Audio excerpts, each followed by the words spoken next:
نبی پاک نے فرمایا اے علی انبیاء اور رسولوں کے علاوہ جنت کے اندر جو بوڑھے لوگوں کے سردار ہیں، پہلا ابو بکر ہے، دوسرا عمر ہے۔ اب دیکھو ذرا، ہم ڈنڈی نہیں مارتے، جن کو نوجوانوں کا سردار بنایا ہے ہم اس حسن و حسین کو بھی سلام کرتے ہیں، اور جن کو ادیر عمروں کا سلام بنایا، جنت کا سردار بنایا ہے، ہم اس ابو بکر عمر کو بھی سلام کرتے ہیں۔ کیوں؟ کیونکہ ان کے بارے میں بھی نبی پاک نے فرمایا ہے، ان کے بارے میں بھی نبی پاک نے فرمایا ہے۔ اب مجھے بتائیں، کیا کسی غلام کو یہ زیب دیتا ہے ایک بات کو لے اور دوسرے کو چھوڑ دے؟ بولو سارے۔ اب مجھے بتاؤ، یہ پچھلے دنوں حضرت عثمان کے بارے میں جڑی بات بیان کی گئی، بھائی جان ایک گل میں بیان کر لوں گا، بڑی توجہ دینا، تسی ہاتھ ہی بیٹھو، نعرہ ضرور لائے ہوا ہے بخاری شریف دی۔ اے نوجوانوں تساں دھیان نہ سننی ہے میری گل، بخاری شریف کی ہے، بخاری شریف۔ ایک بندہ مصر تو آیا، حضرت عبداللہ بن عمر نا حرم کعبہ کے پاس بیٹھے ہوئے تھے، مصر تو آیا، انہیں لوگوں نے پوچھا کنہ دے ارد گرد بیٹھے دے، انہوں نے کہا حضرت عبداللہ بن عمر۔ حضرت عبداللہ بن عمر او صحابی نے جنہوں نے نبی پاک دے نال جا کے جنگاں لڑیاں نے، حضرت عمر فاروق دے بیٹے نے، جلیل القدر صحابی نے۔ انہیں آکھیا جی میں آپ سے سوال کرنا چاہتا ہوں، حضرت عبداللہ بن عمر سے کہا، انہوں نے کہا جی کرو۔ اس نے پہلا سوال کیا، اس نے کہا جی حضرت عثمان غنی تو جنگ احد سے چلے گئے تھے، میرا پہلا سوال یہ ہے۔ دوجا انہیں سوال کیتا، انہوں نے کہا حضرت عثمان غنی تو بدر چ بھی نہیں گئے۔ تیسرا سوال انہیں کیتا، اس نے کہا بیعت رضوان دے اندر بھی حضرت عثمان غنی شامل نہیں سن، مجھے ان سوالوں کا جواب چاہیے۔ حضرت عبداللہ بن عمر نے ان کو بٹھایا، آپ نے فرمایا تو قرآن پڑھے؟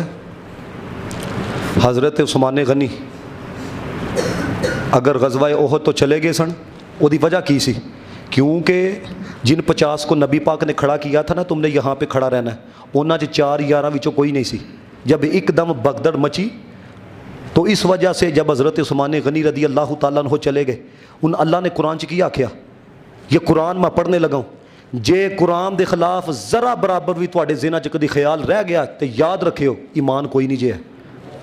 اللہ کہندا سونیا جڑے جڑے گئے سن نا جنہاں کو لغزش ہو گئی، والا قد عفا اللہ عنہم، میں رب اعلان کرنا پیا میں انہوں نے معافی عطا فرما چھڑی ہے۔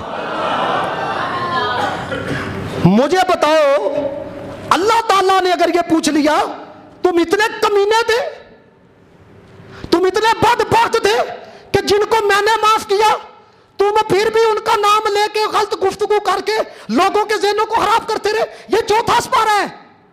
والا قد عفا اللہ عنہم، اللہ کہتا ہے میں نے ان سب کو معاف فرما دیا۔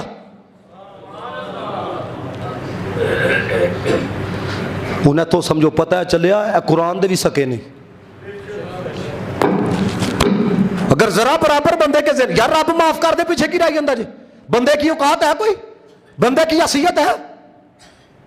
آپ نے کہا تو نے دوسری یہ بات کی ہے جی غزوہ بدر کے اندر بھی نہیں گئے، آپ نے فرمایا تجھے پتہ ہے نبی پاک کی صاحبزادی حضرت رقیہ بیمار تھی، نبی پاک نے خود حضرت عثمان کو کہا تم میری بیٹی کے پاس رکو، اور پھر نبی پاک جب واپس آئے نبی پاک نے بدر کے مال میں سے حضرت عثمان غنی کو بھی حصہ دیا۔ حضرت عثمان تے گئے نہیں سن، حصہ کیوں دیتا؟ کیونکہ نبی پاک نے خود فرمایا عثمان تم میری بیٹی کے پاس رکو، اللہ تعالیٰ تمہیں ایک مجاہد کا ثواب عطا فرمائے گا۔ ہوں جدو نبی پاک نے روکیا اعتراض بنتا کسی دا کہ کیوں نہیں گئے سن؟ بخاری جے بخاری۔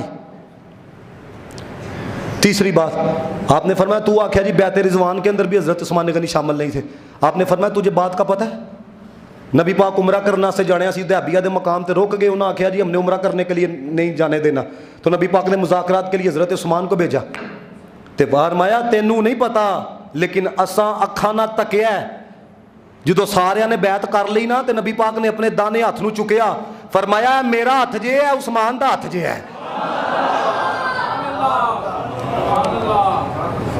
اندازہ آپ کرو اس بات کا، مینوں دسو وہ نبی پاک اپنے ہاتھ کو جن کا ہاتھ قرار دے، انہاں دے بارے جو کوئی بندہ ہے آکھے وہ تو غزوہ احد میں چلی گئی تھی، تھا نہیں تھی، تواڈے بارے اگر میں مونس دا جملہ بولا تو سانوں کنا گرا گزرے گا؟